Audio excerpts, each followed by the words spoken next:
Një vendim politik me rëndësi historike për shqiptarët në Maltëzi u mor në Tuzë, ku 3 subjekte politike shqiptare vendosën të bashkohen në një forcë të vetme politike me emrin Forumi Shqiptar.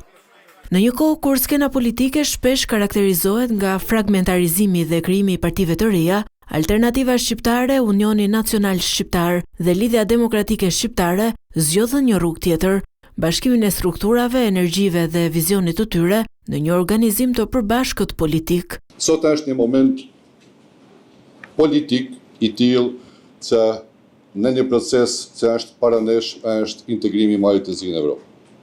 Mendoj se është një hap i rëndësishëm për gjithë komunitetin shqiptar. Dhe është hapi në cilin shqiptarët duhet me kënë sa me të unifikuar, sa me afer, sa me të bashkuar dhe sa me unik që të i paracesin kërkesat e tyne karshi këtij procesit politik, sepse mendoj se është shumë i rëndësishëm. Kryetari i Alternativës Shqiptare, Nik Gjeloshaj, nënvizoi se ky është bashkimi më i madh politik i shqiptarëve në Maltëzi në dekadat e fundit, duke kujtuar se nga 7 subjekte politike shqiptare që kanë vepruar ndër vite, sot është krijuar një subjekt i vetëm politik. Mendoj se suksesi i bashkimit ka me vazhdua edhe në të ardhmen, sepse edhe qytetarët e kanë treguar shumë herë se kur t'i ofrosh bashkimin, kur t'i ofrosh unitetin, atëherë ai është aty afër pranë juve dhe gjithmonë e jep përkrahjen për me vazhdua me sukses. Ai shtoi se shqiptarët kanë nevojë për një adresë të vetme dhe të fuqishme politike, e cila do të përfaqësojë dhe artikulojë kërkesat e tyre.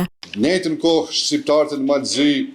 mbas gjithë asaj sa kemë dhe eksperiencën politike, kanë dëshirë me pa një adresë, nuk kanë dëshirë me pa shumë. Ka pa turbulencat të shumta politike në Maltëzi, ka pa një kohë që ka bizotruar një sistem politik apo një parti e cila ka përzgjatur, mirë po shqiptarët janë duke u kthyer, mendoj në shtëpinë e vet, të vetit, dhe mendoj që ata kanë nevojë me pa një adresë të fuqishme, siç është Forumi Shqiptar. Nga ana tjetër, kryetari i Unionit Nacional Shqiptar Ferhat Dinosha dhe kryetari i Lidhjes Demokratike Shqiptare Ivan Ivanaj vlerësuan se bashkimi i 3 partive shënon një moment të rëndësishëm në organizimin politik të shqiptarëve në Maltëzi.